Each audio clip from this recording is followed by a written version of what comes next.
శ్రీమాత్రే నమః. సద్గురు జ్యోతిషాలయం 2024 సెప్టెంబర్ ద్వాదశ రాశుల యొక్క ఫలితాన్ని మనం తెలుసుకోబోతున్నాం. ఈ నెల గ్రహాల యొక్క కదలిక ఎలా ఉంది అంటే, సెప్టెంబర్ నెలలో రవి, బుధుడు, శుక్ర గ్రహాలు రాశులు మారడం జరుగుతుంది.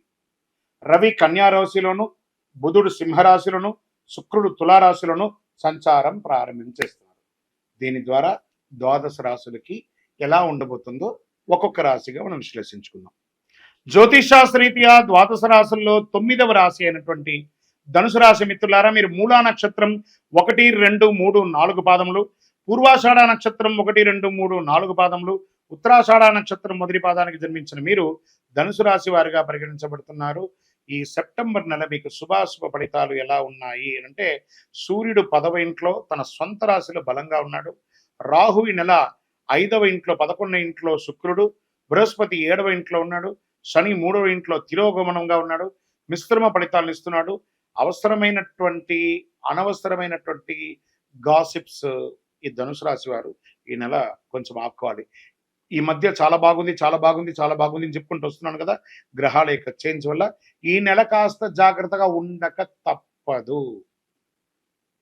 అధిక సంభాషణకు అవాయిడ్ చేయండి. పోటీదారుల సమస్య ఎక్కువ అవుతుంది. ఆదాయం బాగా పెరిగినా అనవసర ఖర్చులు ఇబ్బంది పెడుతూ ఉంటాయి. చేతిలో డబ్బులు నిలవని పరిస్థితి కూడా వచ్చే అవకాశాలు ఉన్నాయి. రుణ సమస్యల నుంచి బయటపడతారు ఏదో రకంగా. వృత్తి వ్యాపారాల్లో ఇప్పుడు తీసుకునే నిర్ణయాలు తప్పకుండా ఫలవంతంగా అవుతుంది.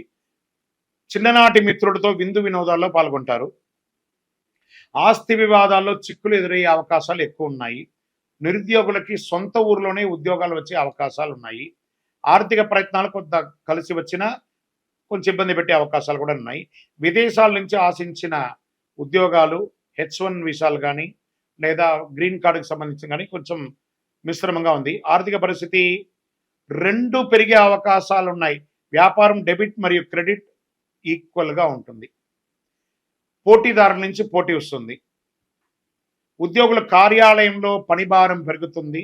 ఆశించిన లాభాలు పొందడం చాలా ఇబ్బంది పడుతుంటారు. సహోద్యోగుల నుంచి తగినంత సహకారం లభించకపోవచ్చు. ఉన్నతాధికారుల నుంచి స్ట్రెస్ ఉంటుంది.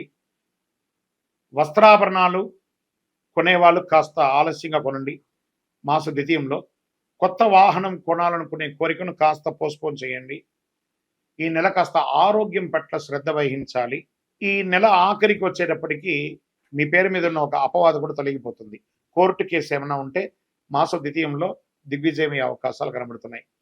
మీ యొక్క పిల్లలు చదువు కోసం ప్రయత్నం చేస్తున్నారా, లేదా ఈ రాశిలో ఉన్న విద్యార్థులకి ఇది చాలా బాగుంటుందని చెప్పచ్చు. బంధుమిత్రుల మధ్య, అన్నదమ్ముల మధ్య విభేదాలు కలగచ్చు. ఆధునిక విద్యుత్ పరిక్రమలు కొనే అవకాశాలు ఉన్నాయి. అవి కొనేటప్పుడు చాలా జాగ్రత్తగా ఉండండి. పాత వాహనం అదే చాలు, కొత్త వాహనాలు కొనాలనుకున్న వాడికి కాస్త పోస్ట్పోన్ చేయండి. విద్యార్థులకి చాలా ఛాలెంజెస్ ఉంటుంది ఈ నెల. ఆరోగ్యం పట్ల శ్రద్ధ వహించండి. కొవ్వు పదార్థాలు ఎక్కువ తినకండి. కొలెస్ట్రాల్ పెరగడం, బరువు పెరగడం, జీర్ణక్రియలకి శస్త్రచికిత్స లాంటివి జరగడం, స్కిన్ రిలేటెడ్ అలర్జీస్ రావడం, ఇవన్నీ ఈ నెల అవకాశాలు ఉన్నాయి. రాజకీయ నాయకులకి మిశ్రమం.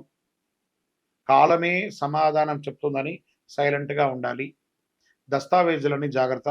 షేర్ మార్కెట్ ఈ నెల మానుకోండి అవసరమైతే. మీడియా రంగం వారికి మిశ్రమం. ఐటీ రంగంలో చాలా మార్పులు జరగబోతున్నాయి, జాగ్రత్త పడండి. వివాహం కాని వారికి ఇంకొక 2 నెలలు ఓపిక పట్టండి. అదృష్టమైనటువంటి రోజులు 2, 7, 8, 11, 15 బాగుంటుంది. చంద్రాష్టమం సెప్టెంబర్ 26, 9వ నెల 2024 5 గంటల 12 నిమిషాల నుండి 29/9/2024 3 గంటల 38 నిమిషాల ఉదయం వరకు చంద్రాష్టమం ఉంటుంది. జాగ్రత్త. ఈ 2 రోజులు చాలా జాగ్రత్తగా ఉండాలి. పరిహారం ఏం చేసుకుంటే బాగుంటుంది? కాలభైరవాష్టకం చేయండి. శనీశ్వరునికి కొబ్బరి నూనెతో దీపం వెలిగించండి. శివాలయంలో అభిషేక ఆరాధనలు చేయండి. ఏదో ఒక ఆరాధన చేస్తూ ఉండండి. దైవ ప్రార్థన చేయండి. మిమ్మల్ని మీరు నమ్మండి, దైవాన్ని నమ్మండి. జ్యోతిష్యం పడుతున్న వర్షానికి ఒక గొడుగు మాత్రమే. నేను చెప్తున్న ఇబ్బందులన్నీ మీరు దైవ ప్రార్థనతో తీసేయచ్చు. ఇదాన్ని కూడా ప్రయత్నం చేయండి. పడుతున్న వర్షానికి ఒక గొడుగు. మీరు మిమ్మల్ని నమ్మండి. మీ కులదైవంలో ఇష్టదైవానికి మీ యొక్క వయసు సంఖ్య ఎంత ఉందో అన్ని దీపాలు వెలిగించండి. మీ జ్యోతిష్యం, సంపూర్ణ జ్యోతిష్యం తెలుసుకోవాలనుకుంటున్నారా? మీ పరిసర ప్రాంతాల్లో ఉన్న జ్యోతిష్ శాస్త్ర నిపుణులను సంప్రదించండి. లేదా మా ద్వారా తెలుసుకోవాలనుకుంటున్నారా? ఈ యొక్క నంబర్‌కి మీ date of birth, time of birth, place of birth WhatsApp చేయండి. కరుంగాళి మాలను ధరించండి. ఈ యొక్క ద్వాదశ రాసుల ద్వారా మేము చెప్పినటువంటి ఈ యొక్క రాశి ఫలితాలని చూస్తున్నటువంటి మా యొక్క బంధుమిత్రులందరికీ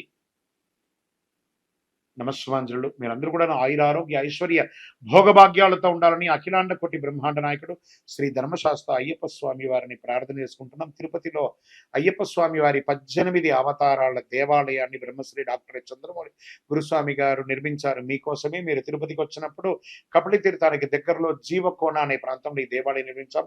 దర్శించుకోండి. మీకోసం మన దేవాలయంలో లోకక్షేమం కోసం ప్రార్థన చేస్తాను. వందే మాతరం, వందే మాతరం, వందే మాతరం. భాద్రపద మాసం వచ్చేసింది. భాద్రపదం అనగానే మనకేం గుర్తుకొస్తుంది? ఆ ఎలుక మీద ఉన్నటువంటి వినాయకుడు, దండాలయ్య ఆ గణపతికి వచ్చేస్తుంది. ఆ స్వామి వారికి పిల్లలకి అందరికి ఏం గుర్తుకొస్తుంది? కుడుములు, ఉండ్రాళ్ళు, లడ్లు ఇవే గుర్తుకొస్తాయి. క్లే గణేష, తర్వాత మట్టి గణపతి లేదా విగ్రహాలు, మండపారాధనలు, ఎక్కడ చూసినా పండగ వాతావరణమే. పండగనే, గణపతి వచ్చేసారంటే పండగ తీసుకొచ్చేస్తున్నాడనే ఒక పేరు. అలాంటి భాద్రపద మాసంలో ఎంత అద్భుతమైనటువంటి మాసం తెలుసా? ఈ భాద్రపద మాసం రాని అసలు భాద్రపదం అనగానే అందరికీ గుర్తుకొచ్చేది వరాహ జయంతి, వామన జయంతి, ఋషి పంచమి, ఉండ్రాళ్ల తద్దే, పితృదేవతలకి ఉత్తమాగతులు కల్పించే పితృపక్షాలు, ఇవన్నీ కూడా గుర్తుకొస్తాయి. ఈ మాసానికి ఎన్నో అద్భుతాలు ఉన్నాయి. దేవతల పూజలకి, పితృదేవతల పూజలకు కూడా ఉత్కృష్టమైనటువంటి మాసం భాద్రపద మాసం. చాంద్రమానం ప్రకారం భాద్రపద మాసం 6వ మాసంగా మారుతుంది, అంటే 6th. ఈ మాసంలోని పౌర్ణమి తిథి నాడు చంద్రుడు పూర్వభాద్ర నక్షత్రం సమీపంలో కానీ ఉత్తరాభాద్ర నక్షత్రం సమీపంలో కానీ ఉండడం వల్ల ఈ మాసానికి భాద్రపద మాసం అని పేరు వచ్చింది. భాద్రపద మాసం వర్ష ఋతువులో 2వ మాసం. మాళవీయ రాజయోగంలో ఈ రాసులు ధనయోగాన్ని ప్రకటించాడు శుక్రుడు. భాద్రపద మాసంలో శుక్లపక్షం దేవతా పూజలకు ఉత్కృష్టమైనటువంటి కాలంగా, కృష్ణపక్షం పితృదేవతల ఆరాధనకు అత్యంత ప్రీతికరమైనటువంటి ఇటు దేవతలు ఇటు పితృలు అందరిని పూజించే ఒక అద్భుతమైనటువంటి మాసం చెప్పొచ్చు.